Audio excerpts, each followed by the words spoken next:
प्रशांत किशोर का बनाया हुआ 10 राज्य में सरकार चल रहा है, तो हमको क्या अपने अभियान के लिए टेंट और तंबू लगाने के लिए पैसे नहीं मिलेंगे? इतना हमको कमजोर समझ रहे हो आप?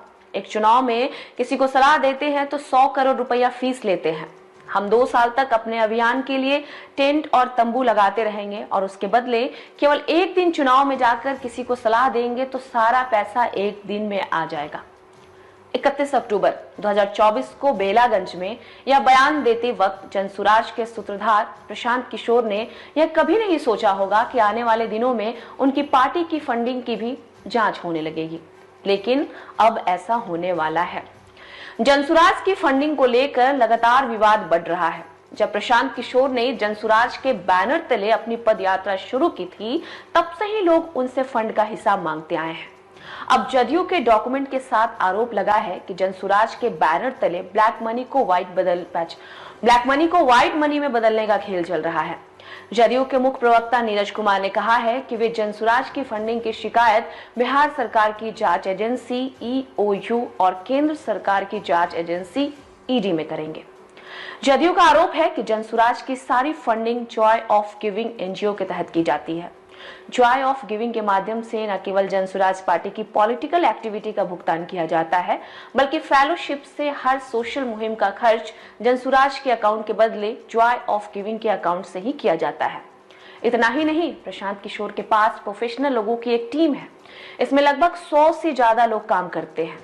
इनकी औसतन सैलरी 30,000 रुपए से लेकर 1.5 लाख रुपए तक है।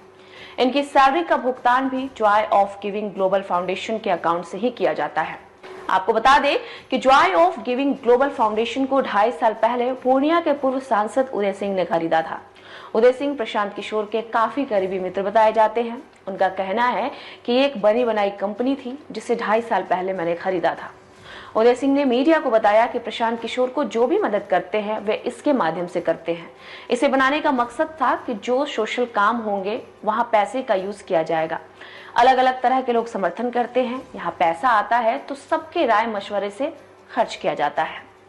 अब चलिए ये जानते हैं कि जदयू की ओर से प्रशांत किशोर और उनकी पार्टी जनसुराज पर कौन कौन से गंभीर आरोप लगाए गए हैं। जनसुराज के गठन का आवेदन अगस्त 2022 में चुनाव आयोग को दिया गया था। चुनाव आयोग की वेबसाइट पर उपलब्ध जानकारी के मुताबिक पार्टी की तरफ से 8 और 9 अगस्त को द सिख टाइम्स और कौमी पत्रिका में 2 पब्लिक नोटिस भी जारी किया गया था। इस पब्लिक नोटिस के मुताबिक इस पार्टी का कार्यालय suite number 2 first floor Dakshineswar building 10 Hailey road New Delhi है। पार्टी के अध्यक्ष शरद कुमार मिश्रा, विजय साहू महासचिव और अजीत कुमार कोषाध्यक्ष है। जब आधिकारिक तौर पर प्रशांत किशोर पार्टी में किसी पद पर नहीं है तो वो किस हैसियत से खुद को पार्टी का सूत्रधार बताते हैं, और अगर वे सूत्रधार है तो चुनाव आयोग से उन्होंने ये जानकारी क्यों छुपाई है। जदयू की तरफ से आरोप लगाया गया कि जॉय ऑफ गिविंग को संदिग्ध कंपनियों से पैसा मिल रहा है। Ram Setu infrastructure private limited ने कंपनी में सबसे ज्यादा 14 करोड़ चंदा दिया है, जबकि इस कंपनी का पेड अप कैपिटल मात्र 6.53 करोड़ रुपए है। इस कंपनी के डायरेक्टर और कंपनी का नाम दोनों बार बार बदल दिया जा रहा है। इस तरीके से कई ऐसी कंपनी हैं जिनका पेड अप कैपिटल बहुत कम है, लेकिन चंदा उनको करोड़ों में दिया जाता है। इसके साथ ही एंड्रिका इंटरप्राइजेस प्राइवेट लिमिटेड ने NGO को 20 करोड़ उधार दिया है। क्यों दिया है, इसकी कोई जानकारी उपलब्ध नहीं कराई गई है। अगर 1 साल के रिकॉर्ड को देखें तो 2023-24 में इस NGO को कुल 48.75 करोड़ रुपए का डोनेशन मिला हुआ है। जदयू के प्रमुख प्रवक्ता नीरज कुमार ने आरोप लगाया है कि Joy of giving global foundation company act के तहत एक चैरिटेबल संस्था के रूप में दर्ज है। प्रशांत किशोर इसे अपने राजनीतिक गतिविधियों के लिए इस्तेमाल कर रहे हैं। तो ये थी बिहार से संबंधित एक अहम खबर जो PPM टाइम्स बिहार के माध्यम से हम आप तक कर रहे थे साझा।